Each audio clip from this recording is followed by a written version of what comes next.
What is going on, people? I'm here for something I've never done before on this channel. I've never really sat down at the end of the year and talked about the movies that I either liked, disliked, my top movies of the year. Well, I'm going to do that. I'm going to show you or talk about again, this is all my thoughts, so it could definitely differ from most people's, but this is the best of and worst of 2018 in my opinion. I got a few that I just didn't like throughout the year. There was a few movies, to tell you the truth, that I sat down and I really couldn't get through them. I watched the movies all the way through, but definitely couldn't put it past myself to like them, to tell you the truth. It sounds bad, but there are a few that just didn't hit me the way I thought they were going to hit me, I guess you want to call it. I like to look at movies and look for some kind of good in them. These, I don't want to say they were horrible, but I'm just saying in my mind, it just didn't hit me for me to like it. One of those things where probably I won't sit down to watch the movie again.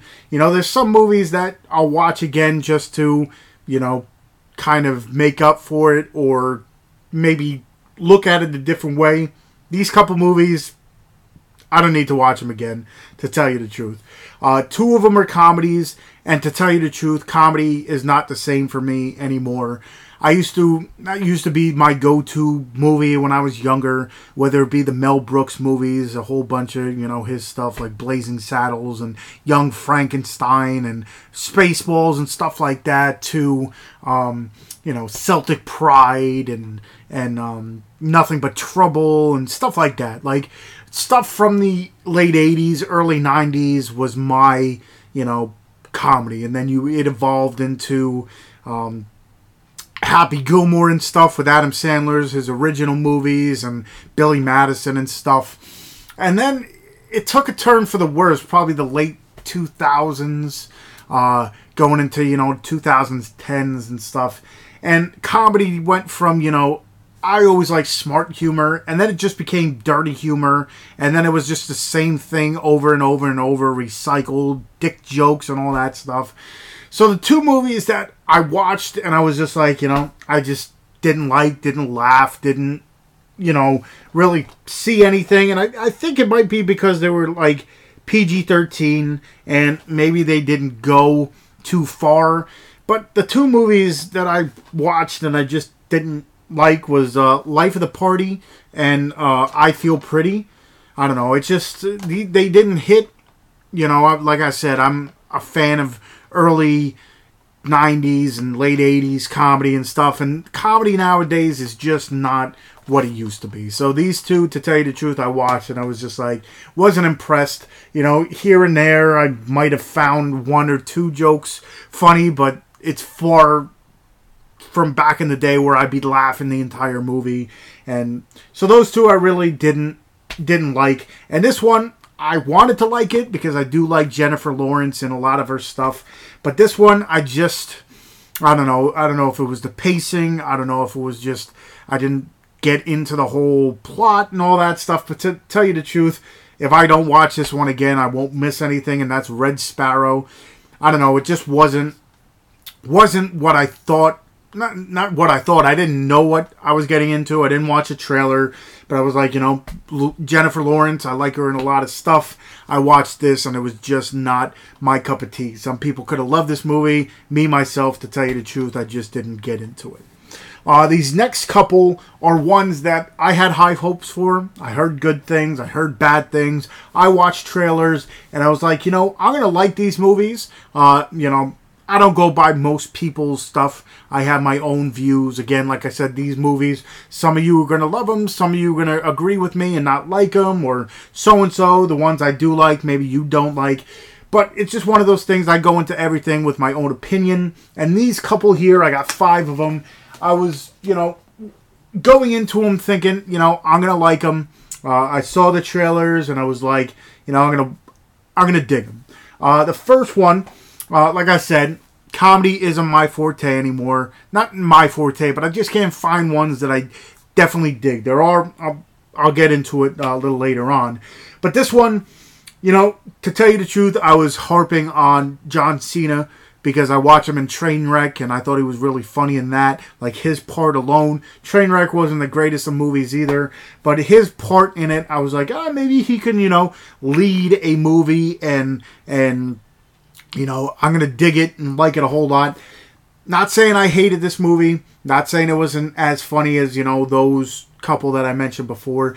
But it just wasn't, it didn't, again, I didn't laugh all the way through or even halfway through. It hit on a few jokes and stuff, but it just didn't hit me the way I wanted to, and that was Blockers. It is a pretty funny movie for what it is. Like I said, there were parts that I laughed more, but it wasn't like I was laughing the entire way through the movie. So that is a little downer for me. This one, I put it in the category of, it's not as bad as Jurassic Park 3, but it's not as good as, the first, or I enjoyed Jurassic World. This one, it just had, it wasn't a Jurassic Park movie to me.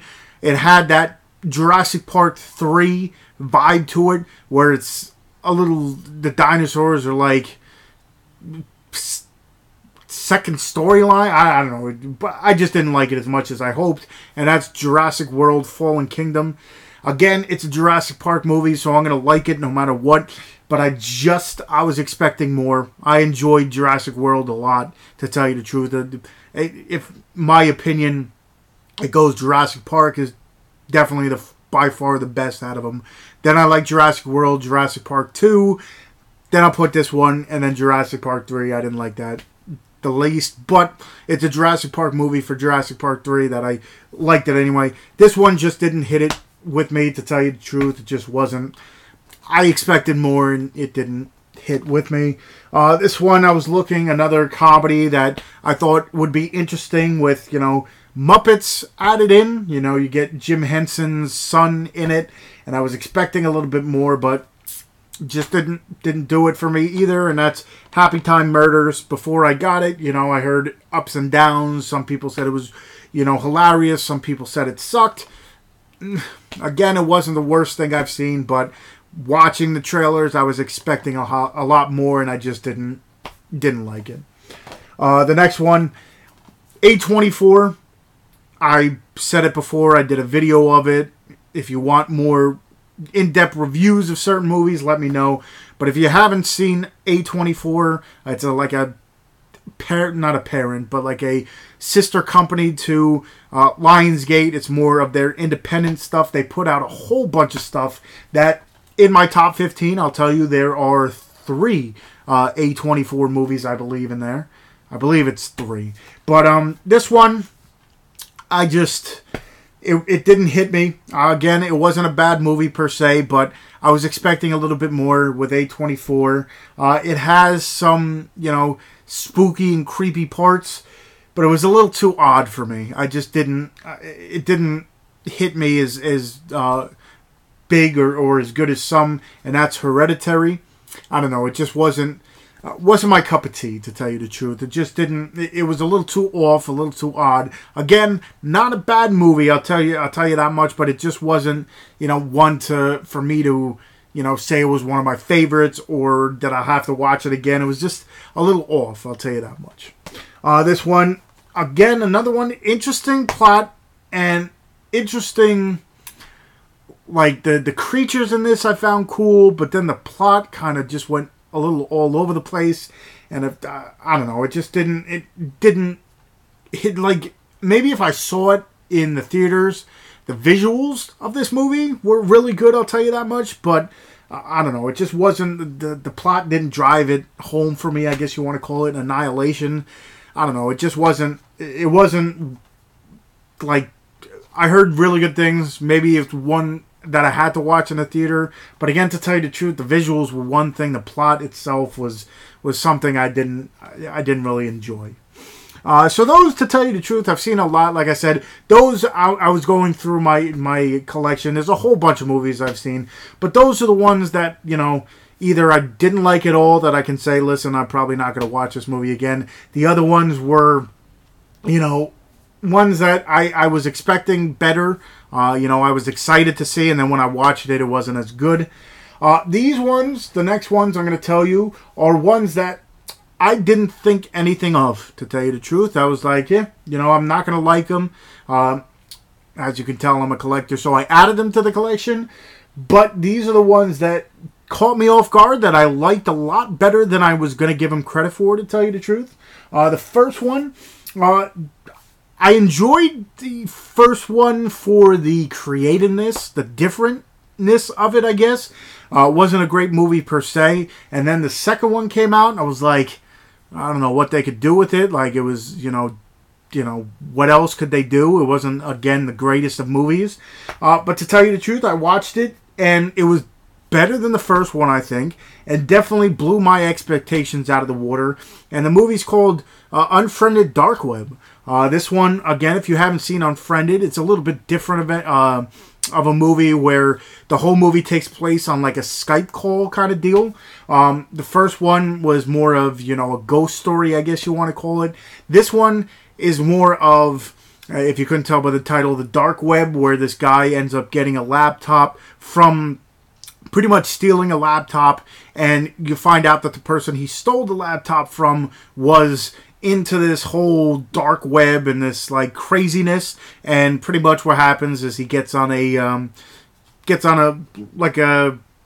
live feed with his friends and all this stuff, and this person is now looking for their laptop. There's a whole bunch of money and craziness going on through. To tell you the truth, it definitely, like I said, wasn't expecting much. Watched it, and I definitely dug it a lot more than I thought. This one, I'll tell you, two of them are Dwayne "The Rock" Johnson movies, and they were ones that I was like, how are they going to do this? This one is definitely one where I was like, how the hell are they going to make a movie out of this? But to tell you the truth, again, it wasn't anything to write home about. It wasn't the greatest movie of all time. But to tell you the truth, I expected nothing, and it outperformed, I guess you want to call it, if you want to call it that. And that's Rampage. Again, I was early 90s. I was playing the video game where you go and you just have these three characters, a big ape, a wolf, and whatever, like a crocodile thing, and you go and you beat up buildings and try to get as many points and eat people and stuff. I was like, how the hell are they going to make this a movie? It wasn't, the plot wasn't amazing by any means, but it, I had no expectations going into this movie, and I liked it a lot more than I did. And the other one, like I said, was another Dwayne "The Rock" Johnson movie. I enjoyed the first one a whole lot. This is more of a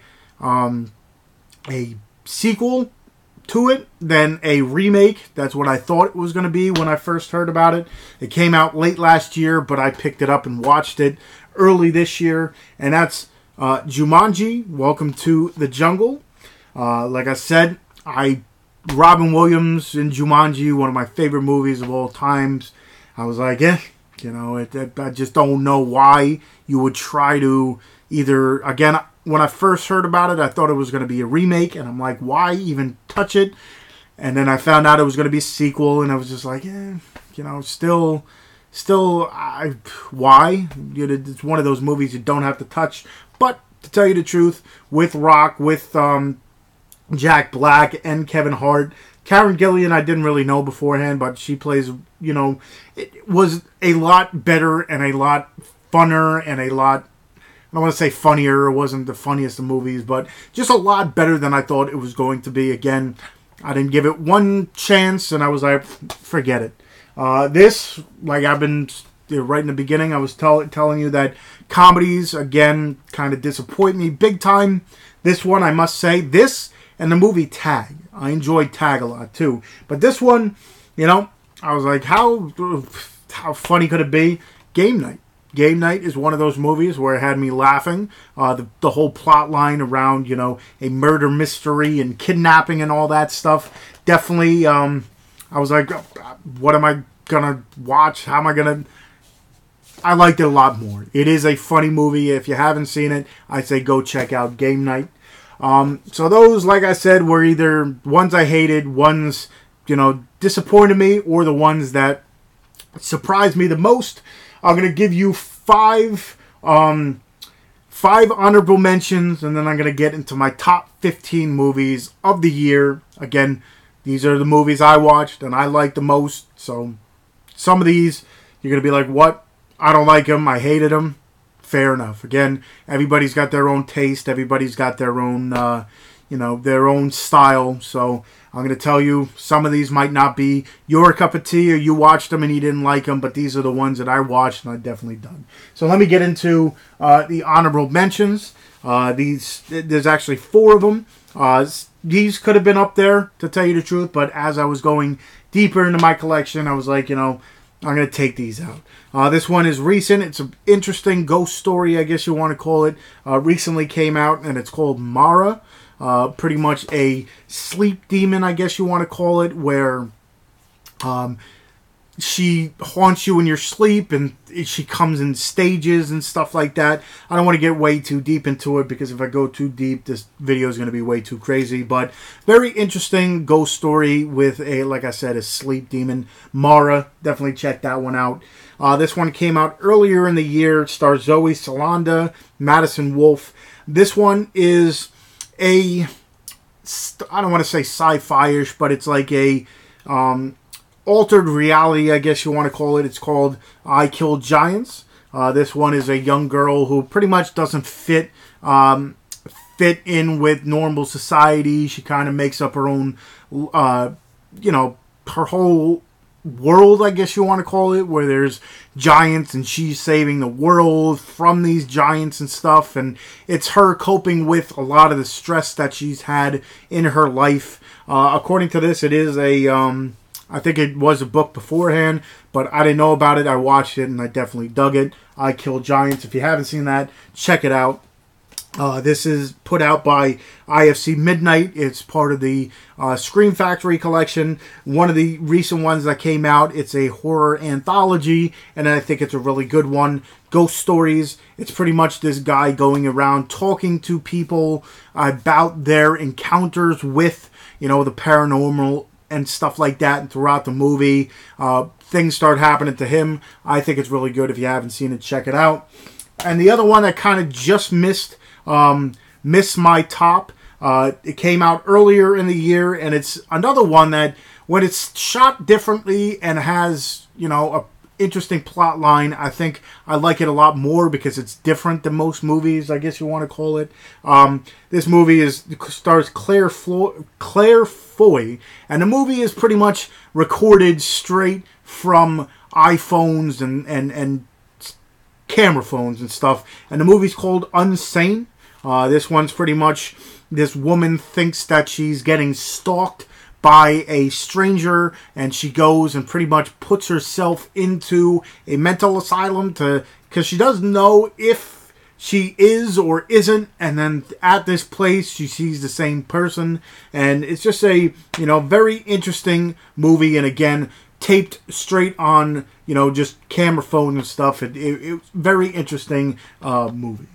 So it was a little tough. Like I said, I have 15 movies here. It was a little tough to put them in order, but as I was going through them, I kind of put some on top of the other ones because, it could be subject to change, to tell you the truth. I don't like putting numbers on movies because my style changes here and there. But these are the top 15 movies I watched throughout the year. Some of them are more documentaries. Some of them are shot differently. But these are the top films that I was like, head over, they were different. They had different plots. Some I just enjoyed because of the kind of person I am. But let me get into this before I make this video way too long.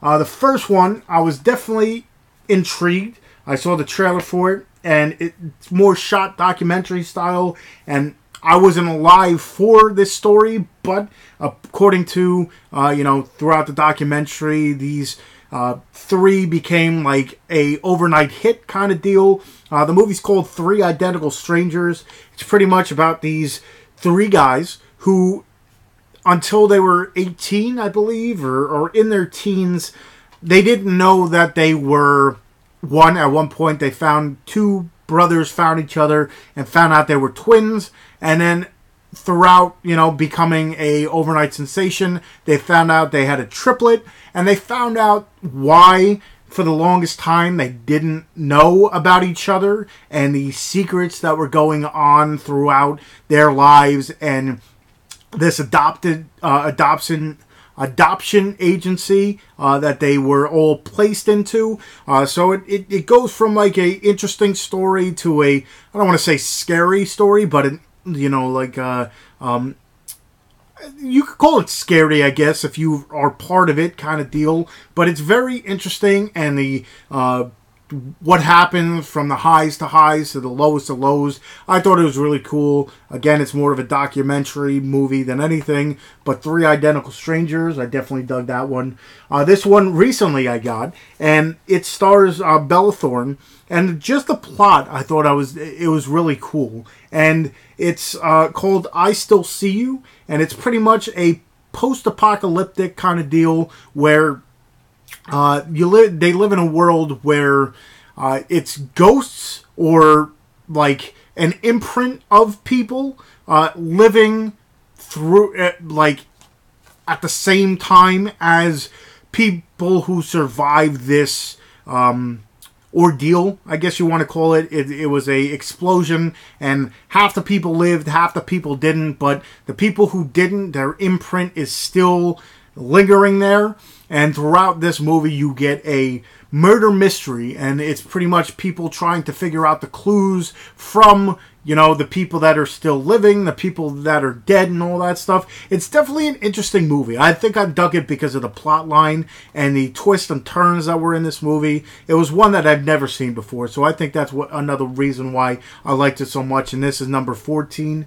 Number 13 is definitely one that I guess you can say, I have a soft spot for like love stories, I guess you want to call it. But again, I'm not, it's not one that I normally go watch and stuff. But, if it's on, I'll watch, like I said, a love story. So number 13 is another Bella Thorne movie, and it's called Midnight Sun. This is pretty much, she has a genetic defect where she can't be out in the sun. I forget exactly what it is, but if she's out in the sun too long, whatever she doesn't have in her body, she starts like cooking alive, I guess you want to call it. It definitely sounds like a horror movie, but it's pretty much a known disease where people can't be out in the sun. So throughout the movie, she kind of falls for a guy, and she has a lifelong dream of becoming a musical artist and all this stuff. Again, like I said, I'm not, it's not the type of movie that I usually go out for and watch, but I definitely did like this one a whole lot. Midnight Sun. So that's number 13. Number 12 is a movie I just picked up a few weeks ago. I think I like it a lot more because I'm a huge Anna Kendrick fan. It doesn't hurt Blake Lively's in it. But it's a movie called A Simple Favor. Pretty much Anna Kendrick's character has a son, and he's in a like a preschool, either a preschool or like first or second grade, whatever it is. He becomes friends with Blake Lively's character, who pretty much everybody knows to be like flaky and weird and like a loner kind of deal. Well, Anna Kendrick and her become friends. She ends up disappearing Blake Lively's character, and Anna Kendrick kind of gets a little bit more in with the husband. You get a triangle, a missing person. It's just all over the place, I must say. Having Anna Kendrick in a thriller type movie, I think definitely put it up there for one of my top favorite movies of the year. And just the overall plot line that had me, the twists and turns, myself, when I'm watching movies, I try to guess them.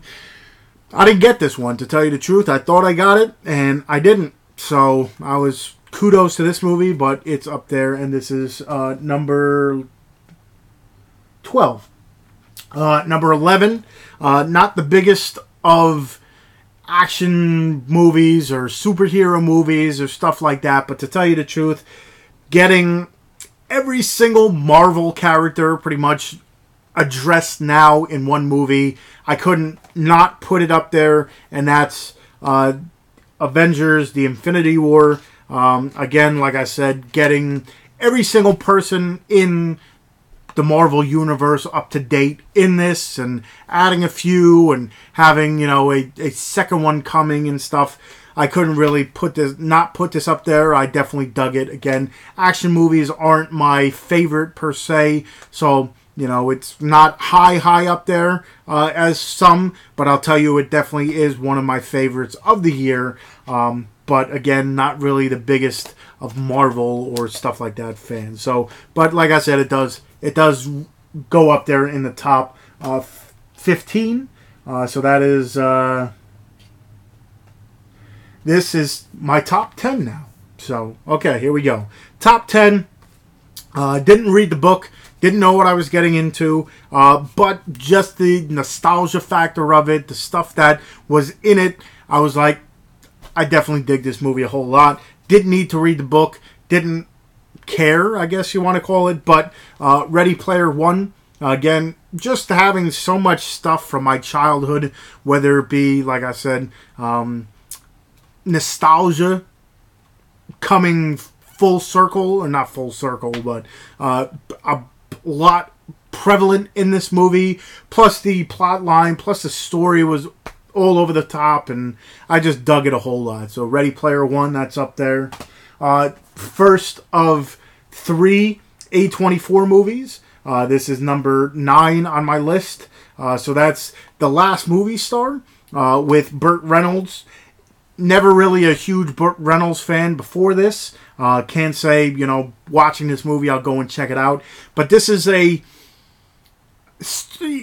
you could tell it's pretty much about Burt Reynolds, but not per se. They didn't sit there and say, okay, this is Burt Reynolds' life. But pretty much it's a washed up actor that there's a bunch of kids that enjoy this actor, Burt Reynolds' character, so much that they have an annual pretty much screening of all his movies and stuff. This year, they invited him to get an award. He thought it was for a different group of people. He realizes that, it's definitely a smaller crowd, and he was all pissed off. But throughout the rest of the movie, it's him kind of learning and reminiscing about his life and what he could have did better and what he did different and all this.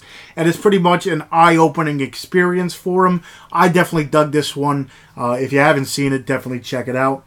Number 8 is, interestingly enough, another A24, and it's 8th Grade. One of those coming-of-ages movies. That's, if I had to put in order, like, what genres I like the most, horror is up top. Coming of age is definitely there, thriller and stuff, but coming of age, coming from like Stand By Me and stuff like that, is definitely up there as well. This is a coming of age movie where you see this girl, she does these vlogs on Facebook and or YouTube and stuff, and throughout the movie it's her living her 8th grade experience and what goes on and how she's trying to fit in and likes boys and all this stuff. It's just a very fun movie. If you haven't seen it, definitely go ahead. Like I said, A24 has knocked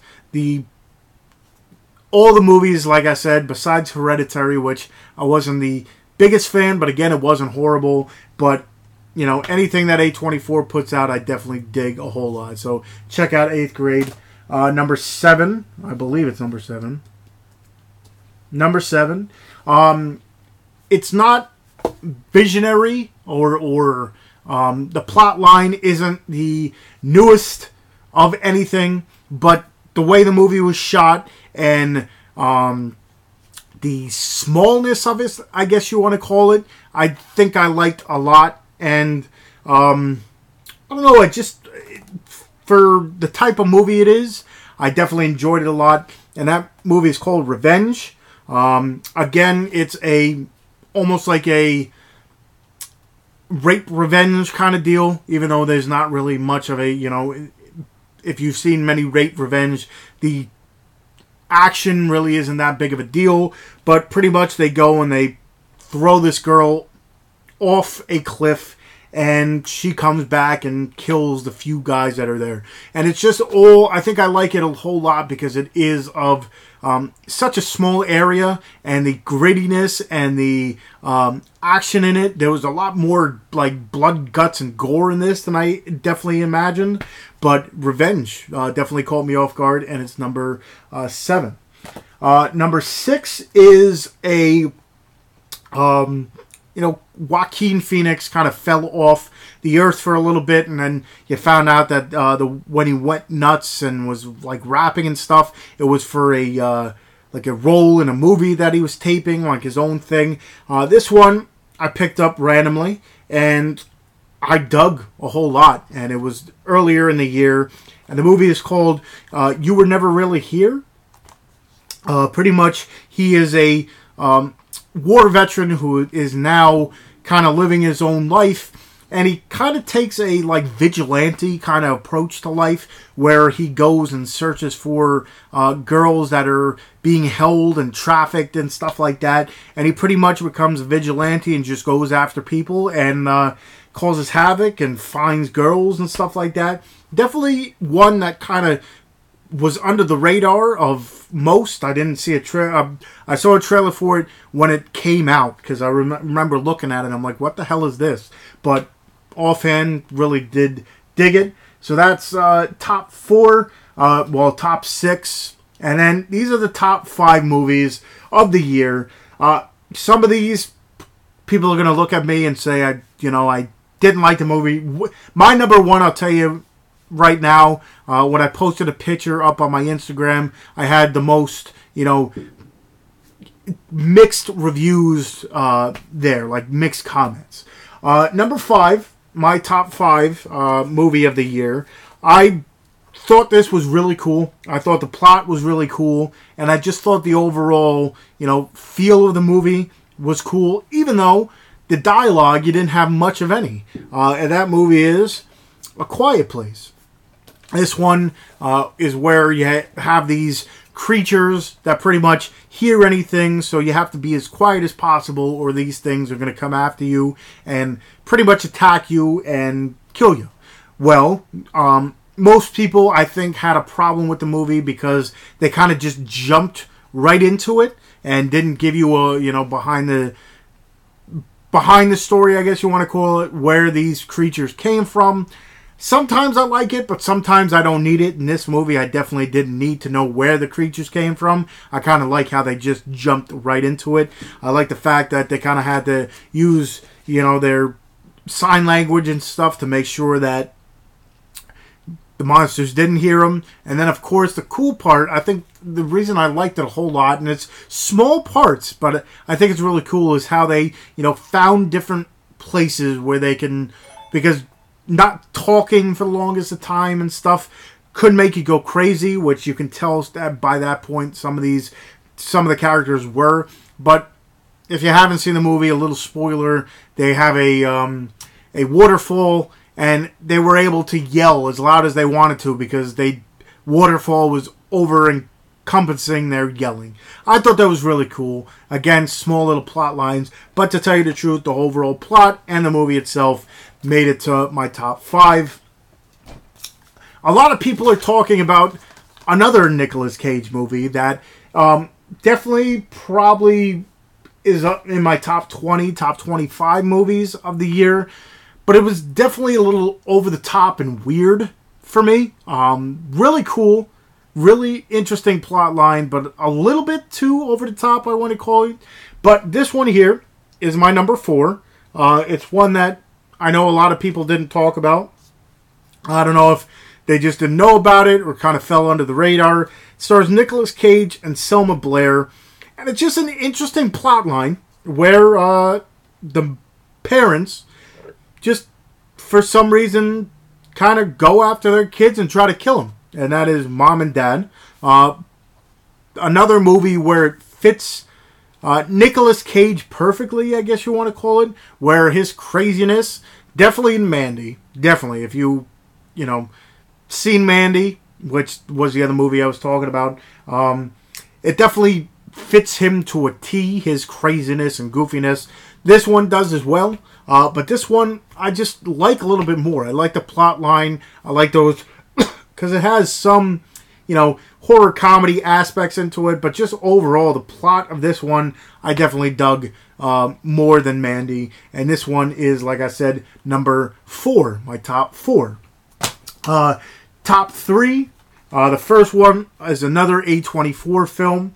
I remember watching the movie this was about, and one of those best worst movies, I guess you want to call it. I wouldn't even call it like a best. It was definitely one of those movies you watch and you're like, is this like a real thing? The movie, of course, being The Room, and the movie I liked a whole lot is The Disaster Artist. This is another one that was put out by A24. This one is the whole plot line behind the making of The Room. Dave Franco plays Tommy Wiseau. James Franco plays I can't even think of the guy's name, who pretty much the whole movie revolves around. You get Seth Rogen in it in little parts, but pretty much what this is the making of The Room and everything that happened beforehand. To tell you the truth, Dave Franco hits Tommy Wiseau perfectly, I think. Especially that it's cool at the end of the movie. They kind of play The Room and this movie simultaneously, so you can see the similarities and stuff. But I definitely dug this one a whole lot. Again, watching The Room, when I first watched it, I was like, "Is this like seriously an actual movie?" But this is number 3 for me. Number 2, another one that kind of fell in my lap. I was watching trailers for it, and I really found it interesting. It was when I was younger, it was one of the things that was in the news for the longest of time. It happened around the Olympics, and the movie is called I, Tonya. This movie stars Margot Robbie, Allison Janney, Sebastian Stan. Pretty much, it's the story behind Tonya Harding and Nancy Kerrigan and stuff. The whole, Tonya Harding. Well, they think to this day still that Tonya Harding hired a few thugs or her husband, but they think she still knew about it, hired a thug to hit Nancy Kerrigan's knee and take her out of the Olympics by hurting her knee and stuff.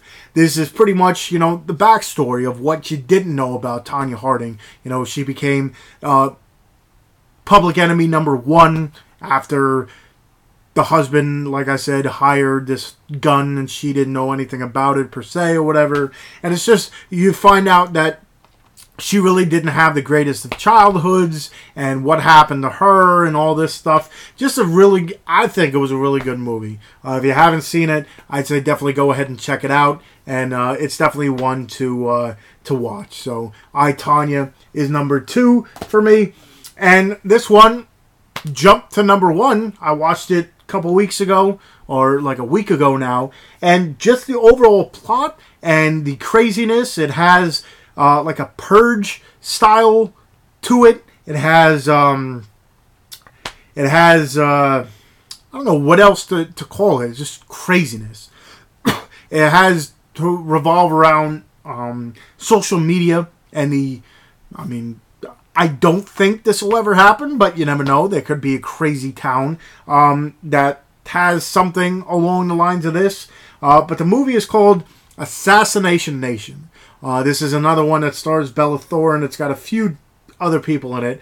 But pretty much it revolves around this group of girls that, use social media a whole bunch. And in this town, at one point in time, a bunch of stuff starts getting leaked. You find the mayor of the town has a video released of him dressing up in like women's clothing, and he pretty much gets ousted. The principal of the school gets these videos, these bad looking videos exposed and leaked out, and everybody starts watching them. And then throughout the rest of the town, people are getting emails hacked and videos stolen and all this stuff. And pretty much it falls on the shoulders of these 4 girls. One girl in particular, but guilty by association kind of deal. And this group of girls is now, put in the forefront and said these are the girls that did it. Now it's this town kind of going crazy and going after these girls for something they didn't even do. And it's just by the end of the movie, it just becomes this craziness. It becomes like a manhunt, and it just all over the top. But I must say I dug it, and it's crazy. It just one of the movies that fits my wheelhouse. I think that's why it just jumped over a lot of them. There's a lot of other movies that I definitely dug, but this one, just all over the top. It has like a horror aspect of it by the end, blood, guts, gore. It has, like I said, it kind of had like a Purge feel to it, where, it just seems like this one night, the whole town just goes crazy, and from there, it's a subtle, not even a subtle, I can't even say it's subtle, but it's one of those things where it's just what could happen if social media gets this crazy, and things starts getting leaked, and then who knows, a town could revolt around 4 teenagers, and by the end of the movie they have a shootout and stuff. It's just all over the top. But it's one of those movies I dug a whole lot. And to tell you the truth, it's my favorite film of the year. Again, like I said, a lot of people had different takes on the movie. Some people hated it. Some people liked it from the comments. But to tell you the truth, this jumped up, and this is my favorite movie of the year. I watched it like 4 or 5 times already. And I don't know, I just dug it a whole lot. So that, like I said, was my top 15 best. You had your honorable mentions. You had a few surprises. You had movies I thought were going to be good that sucked. And of course, the movies that I didn't care for that I probably won't watch again. Let me know your thoughts. If there's movies that you think I should have added to my top 15. If there's some that I didn't like as much that you loved. If there's some in my top 15 that you think suck horribly, and what the hell am I thinking? Let me know in the comments, because again, it's everybody's got their own opinions. Everybody's, movies could be completely different. Movies that maybe you've liked that I haven't seen yet, or movies like all these are the movies I watch and own. So these are my top 15. So there's movies that I could definitely dig that are still in the theaters that'll come out next year and stuff. But let me know your thoughts. Let me know if, you agree with any of the movies that, like I said, I showed in this video. Again, if you haven't already, hit that subscribe button. Hit that like button if you did dig this. And, of course, hit that bell button so you know when I upload other videos as well, whether it's top 5s, top 10s, unboxings, reviews, whatever it is. Hit that bell button so you're notified when. And, yeah. This is my 2018 best of, worst of, and here's to 2019. What I'm going to start doing is writing down earlier in the year my thoughts on the movies I do watch. Maybe I'll keep a list of all the movies I watch and make a video by the end of that. But this is my best of, worst of, and all that's in between in the movies I watch. So hopefully you enjoyed it. Hopefully you will have a good New Year's. And I guess until 2019 or until next time, I'll see you guys.